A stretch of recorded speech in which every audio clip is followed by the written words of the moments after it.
So once cleaning shots are running, it's a good time to start up the mass spec. What we're looking at now is the sequence window on the mass spec computer. This is where we will acquire our data.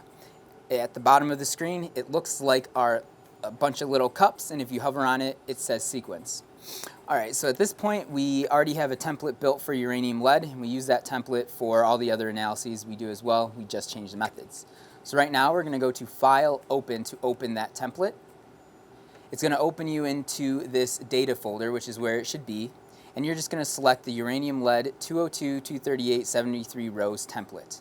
Click on that, and then hit Open. A new window will pop up for you with the template name at the top, and you will have a start and stop bar and then a blue sample bar.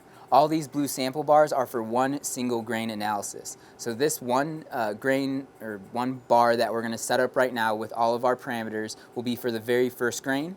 So we will click on that, and then we'll transition to the right side of this window where we have a bunch of parameters we can put in. I'm just going to go through every single one, and as I go through, we'll change it or not change it. So data file, always leave that as is, never change it. Method should be uranium lead 202, 238 for 73 rows. If you're doing different analyses, all we would do is hit browse. For now, we will leave that as is. Tune parameters will be the only thing you'll have to input into here, and so we're going to go to browse. It will put us into the tune parameters folder, and we're just going to select the most recent one or the one of the day of your visit. So we will select the 16th of June, and we will hit open. After that, we'll continue down this list. Blank and calibration will always be empty fields. Sampling is external trigger IRL, meaning that the mass spectrometer will wait for a signal from the laser to start acquiring. Report is in thermochron intensities. Skipping down, internal standards and response files will always be empty fields. And then the last thing you have to check is evaluation parameters. Quantification type will be intensities. And then these two little drop-down menus to the right of the intensities will be no and no always. Once you're done checking all of that, which is listed thoroughly in the manual for users, click in the white area of the window off to the left, re-click on the blue, and then just do a double check. This will be the first of our two double checks we're going to do. So again, very rapidly, data file, never change it. Method, uranium lead 202, 238 for 73 rows. Tune parameters, most recent, blank and calibration, as well as internal standards and response files will all be empty fields. Sampling is external trigger IRL. Report, thermochron intensities, quantification type as intensities, and then no and no. From this point, we just need to now fill down for the rest of our analyses. As I mentioned before, this box that we are setting up now is for our very first analyses, and we want to copy everything to the remainder of them. To do that, we are going to go to the top of our sequence window here. There's two places you can do it.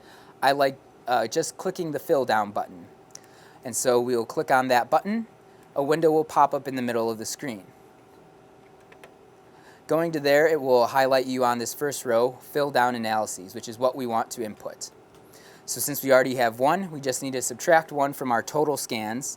This scan list we have has a total of 180 scans, so we're going to input 179. So we're just going to simply type in 179 and press OK. After we hit OK, we will now see on the left side of our screen that we will have a bunch more of those blue bars there. What we should do after inputting those values, scroll all the way down, is just click on this last one and then verify that this number here, the serial number of 180, also matches on the laser screen in that scan list window of 180 or however many analyses you're doing.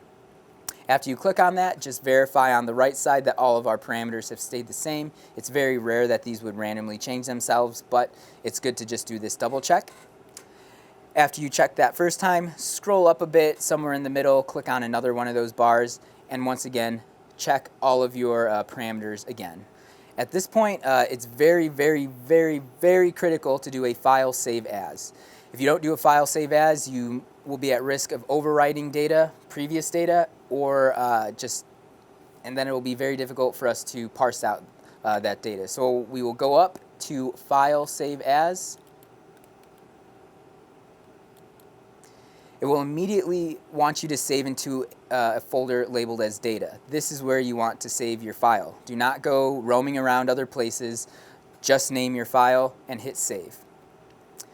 The saving your file name, that file name should go as follows: researcher, or your name as the researcher, whatever mount number that LaserCron designates for that specific sample. The physical sample name, if you're running igneous samples, label every single sample within that run, and then just the date of it to keep it simple. After that, you're just going to hit save.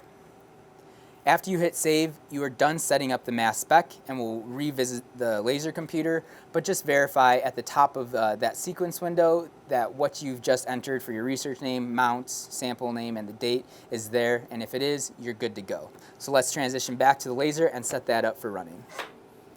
All right, so now that we've finished setting up the mass spec and cleaning shots have completed, we will set the laser for running. So first thing we're going to do, this run scans window is up, we have to hit close.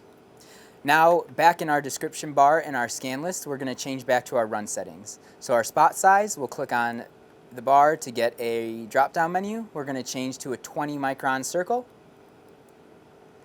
And then for shot count, we are going to go to 110.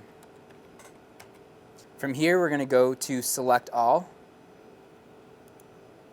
And then we're going to go and apply settings just like we did for cleaning shots. Our window will pop up. Just verify that everything in this list is checked. If so, you can hit apply. Now down in our scan list, we should see everything is at 20 microns and everything has 110 shots. Just like what we did for cleaning shots, we want to verify that our 20 micron spot is aligned within our crosshairs. So we'll go back up to our live video, and we are going to pick a salient point on our epoxy and again change our settings in the laser control panel. So we'll go over to the left, verify that our purge is on, so I'm going to tick it off and tick it back on.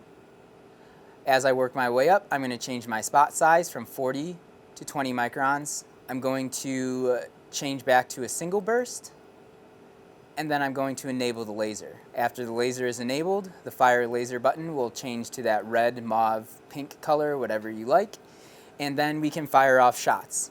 So I'm going to fire 3 times, 1, 2, 3, and then we'll come back to our live laser view and check out what it looks like. All right, so now we see that we need to shift our spot a little bit downwards, so let's go back to our wrenches and take care of that. So now we see that we need to shift our spot a little bit downwards, so let's go back to our wrenches and take care of that. This time, instead of using our left and right movement, we're going to go up and down. Our laser shows we need to go down, so I'm going to take the large wrench. Again, I'm going to feel to where it locks with the nut, and I'm going to turn it down, so I'm going to turn counterclockwise.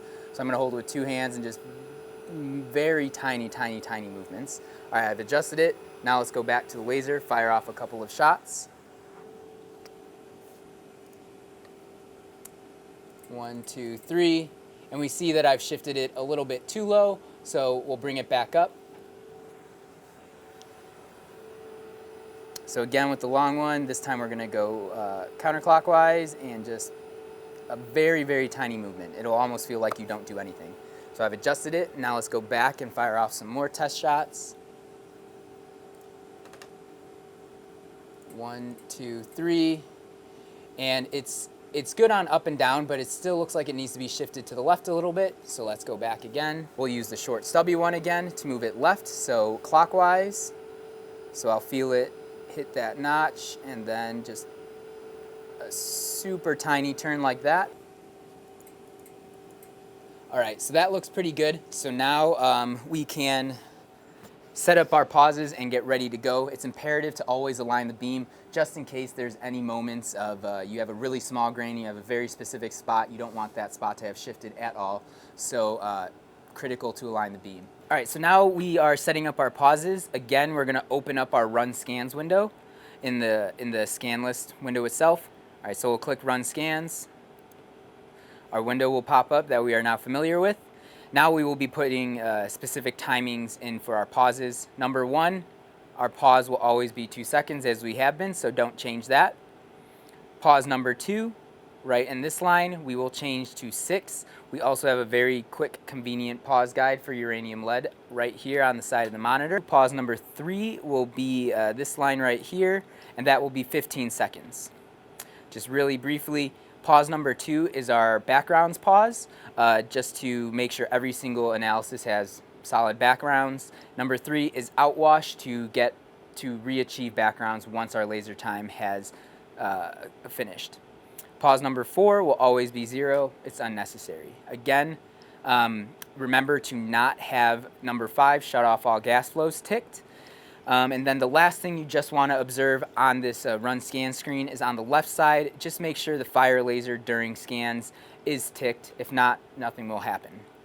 All right, now that our pauses are set up, our scan list has a 20 micron spot and 110 bursts. Also, we have aligned our beam. We are now ready to start the mass spec and start our run up. At this point, do not hit start on the laser. You have to start the mass spec first. Setting up the mass spec is just a handful of steps.